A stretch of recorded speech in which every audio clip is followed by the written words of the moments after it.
En el módulo 2 vamos a comenzar con la estructuración de un sistema de innovación en la empresa.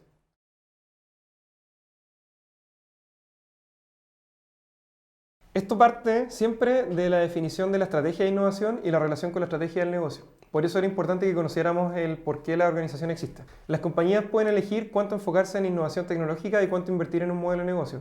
Esto en realidad no es mío, esto lo sacamos de Harvard Business Review, pero en el fondo tiene un buen modelo, que es un cuadrante, o sea, un mapa de 4 cuadrantes, que muestra que la innovación puede ser disruptiva, estructural, rutinaria o radical. Y en el fondo se diferencian por dos cosas, por dos áreas en las cuales nos movemos. Si vamos a generar una nueva técnica o vamos a usar técnicas existentes, y en el otro eje si es que vamos a usar modelos de negocio existentes o vamos a usar modelos de negocios nuevos. Las disruptivas requieren nuevos modelos de negocio y además aprovechan competencias técnicas ya existentes. Algunos ejemplos son, por ejemplo, el software de código abierto que revolucionó la industria del software, el video on demand que reventó a Blockbuster, o el ride sharing services que, por ejemplo, Uber, que le compite a los taxis. Y en realidad esos son, si se fijan, son nuevos modelos de negocio, pero basados en cosas que ya existían. El software ya se programaba, el video on demand ya existía la tecnología y el ride sharing en el fondo es software no tan complejo y un servicio que ya existe que es los taxis y crearon un nuevo modelo de negocio. Un modelo o una estrategia más estructural tendría que ver con requerir nuevos modelos de negocios y nuevas competencias técnicas. Esto es, por ejemplo, cuando en la industria de los fármacos se crean los medicamentos personalizados o las imágenes digitales que eliminan del mercado a Kodak o la búsqueda en Internet que le complicó el negocio a los diarios. En el fondo hay un nuevo modelo de negocio y también se genera una nueva competencia técnica. Las que son más rutinarias se aprovechan de modelos de negocio que ya existen y competencias técnicas que ya existen. Entonces puse el ejemplo de la nueva generación de Mazda 3, que el Mazda es un vehículo que existe hace tiempo, el modelo del Mazda 3 existe desde los 2000, el nuevo modelo es distinto en cuanto a algunos diseños, pero en la base es la misma técnica que utilizaron durante los últimos 15 años y el modelo de negocio sigue siendo el mismo, lo venden en los mismos lugares, con los mismos canales de distribución, lo producen de la misma forma. En el fondo lo que hicieron fue hacer una mejora incremental. Y por ejemplo una nueva película 3D de Pixar, si bien Pixar revolucionó la industria, en el fondo ya están en el mercado y al sacar una nueva película aprovecha los mismos modelos de negocio que ya tienen y las competencias que ya tienen. Una innovación radical, por otro lado, se va a aprovechar de los modelos de negocio ya existentes, pero requiere nuevas competencias técnicas. En esos ejemplos tenemos los avances biotecnológicos que aprovechan el modelo de negocios que ya existe en la industria de la biotecnología, pero que requiere una técnica muy distinta y por eso son generalmente procesos de inversión largos y de grandes inversiones en cuanto a dinero y tiempo. Los motores jet, el modelo de negocio de sacar aviones ya existía. Cuando se crearon los motores jet lo que hicieron fue meter una nueva técnica que permitía que volaran mucho más rápido, como volaban más rápido podían viajar más lejos también. Entonces en el fondo usaron nuevas técnicas, una nueva tecnología que se diseñó y se incorporó en un modelo de negocios que ya existía.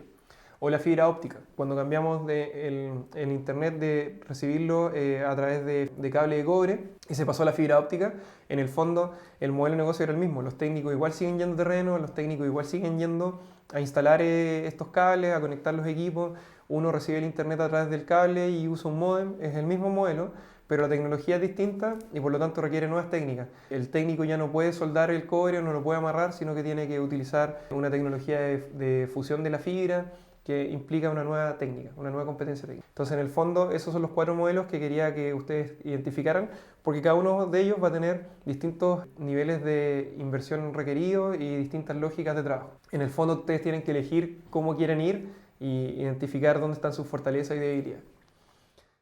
Entonces, en base a la estrategia que decían elegir, de acuerdo a los recursos que ustedes tienen también, porque tenemos que tener claro que estos distintos modelos requieren diferentes niveles de inversión. Entonces depende también de sus recursos la estrategia que les convenga seguir. Sus recursos pueden ser también alianzas o puede ser la capacidad de levantar capital. Eso va a depender de ustedes. Entonces no vamos a entrar en ese detalle acá. Y también hay que basarse en el marco teórico del porqué de la compañía. Entonces, si nuestro porqué nos permite hacer innovaciones disruptivas, ¿por qué no hacerlo? Eso es uno de los parámetros que van a tener que ustedes tener y por eso es bueno volver a los inicios que les comenté, que era importante conocer el porqué y estas herramientas Design Thinking y Lean Startup. En el fondo, lo que queremos hacer ahora es diseñar procesos que sean sencillos y con reglas fáciles. ¿Por qué? Porque estamos en medio de un cambio. Fue lo primero que declaramos. El cambio es lo único que permanece. Entonces, lo único que es constante es que hay cambio. Entonces, tenemos que estar siempre preparados y la forma más fácil de hacerlo no es generar una gran estrategia que nos demore mucho tiempo en entender, diseñar, enseñar y distribuir dentro de nuestra organización, sino que es mucho más fácil diseñar procesos que sean sencillos, con reglas fáciles de seguir, que estén ojalá basadas en lemas muy fáciles de aprender.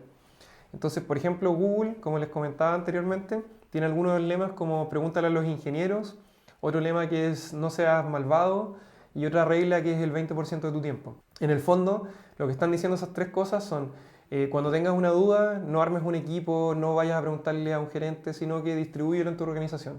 En el caso de Google, la gran mayoría de los trabajadores son ingenieros. El no seas malvado es una regla que ellos siguen para definir si es que lo que están haciendo es lo que ellos esperan o no. En el fondo, si alguien puede tildarte de malvado por hacer este nuevo cambio, no lo van a hacer. Entonces la regla es súper fácil de seguir, es como pregúntale a tu gente, ¿esto suena malvado? Sí, si es malvado no lo vamos a hacer. Si no es malvado, vamos a seguir adelante.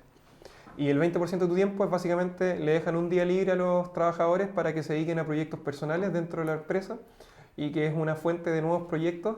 Y la gracia es que no tiene más reglas que el 20% de tu tiempo. Por lo tanto, tú puedes armar equipos con quien quieras. No tiene que ser necesariamente un equipo con el equipo que habitualmente trabajas, sino que puede ser por otro tipo de afinidades. Afinidades por gustos quizás deportivos, entretenimiento, buena onda. En el fondo no existe una regla para eso, la única regla es 20% de tu tiempo, dedícalo a lo que tú quieras hacer. Y, por ejemplo, otro set de reglas, para no quedarnos solo con Google, HP diseñó las reglas del garage cuando trabajaban en el garage y que son un set de, es como los 10 mandamientos, pero en el fondo son reglas muy básicas, son como las reglas de cómo van a jugar en este garage. Y entre ellas incluyen que no se sale del garage si no se logró hacer algo importante ese día, no existen burocracias, están en un garage, las herramientas están disponibles para compartirlas, entre otras cosas. Pero son puras reglas que en el fondo a cualquier persona que haya estado alguna vez en un garage le van a hacer sentido y son las mismas reglas con las que la compañía creció durante harto tiempo. Luego, estas reglas deben poder ser aplicadas por cualquier miembro, independiente de la jerarquía en la que estén.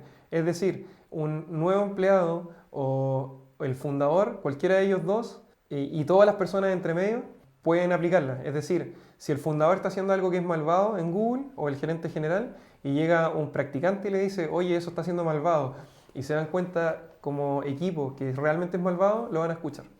En el fondo no va a depender de la jerarquía quien aplica la regla. Y eso es importante si queremos generar una cultura de innovación y no estar dependiendo solamente de procesos específicos cuando alguien decide llamar a la acción.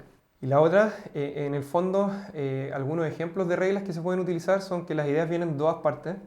Esto lo saqué de Google y observa a los usuarios que lo saqué básicamente del Design Thinking como metodología. En el fondo, son reglas súper fáciles de compartir. Si se fijan, no es como un gran libro de reglas, sino que son lemas fáciles que cualquier persona puede aprender y en el fondo permiten que la cultura permee rápidamente. Y lo otro es que siempre es bueno establecer metas casi inalcanzables. Es decir, si vamos a invertir en algo, que haya una meta que sea posible, pero que sea difícil. De tal forma que aunque no la logremos, lo que logremos realmente hacer sea mucho mejor que haber seguido en el status quo.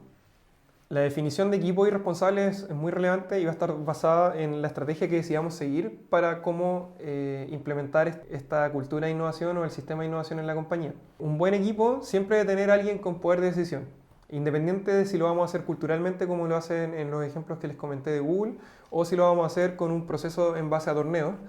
En el fondo lo que quiero decir acá es que nos sirve mucho tener un jefe de innovación si ese jefe de innovación, cualquiera sea el cargo, no tiene poder de decisión quizás frente al directorio o que pueda presentarle al gerente general directamente.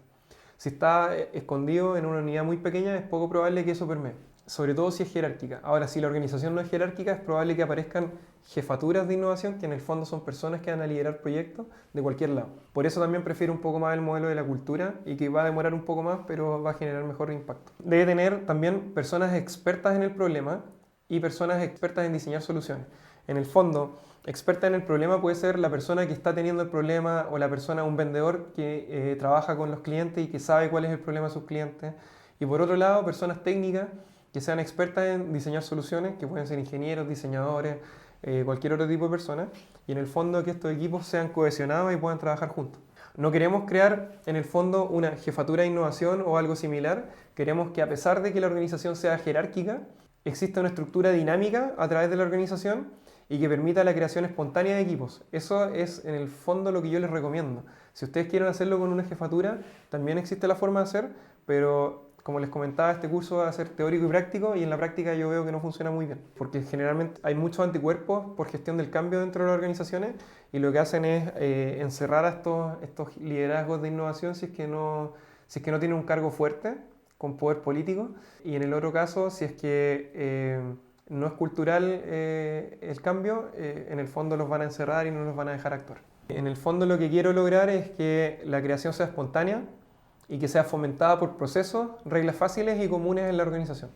El resumen básicamente es: define una estrategia, en base a esa estrategia define los procesos y en base a esos procesos define cuál va a ser tu forma de generar los equipos, si va a ser por generación espontánea o si va a ser en realidad generación comillas espontánea, porque tenemos todo un sistema que apoya que eso ocurra, o el otro lado, que es generar un equipo que esté en la organización, que aparezca en el organigrama, pero sí o sí en ese caso hay que darle poder muy político, que tenga acceso directo ojalá al gerente general o a los gerentes de las áreas que tienen que ver con inversiones, con recursos humanos, pagos, porque en el fondo si tú tienes un equipo pero no le das el tiempo o no le valoras su tiempo dedicado a los proyectos, es poco probable que esas personas se dediquen a innovar. Es importante que, como estamos en constante cambio, este sistema sea muy flexible, con pocas reglas y con una estrategia simple. Aquí privilegiamos la simpleza y la flexibilidad por sobre todo.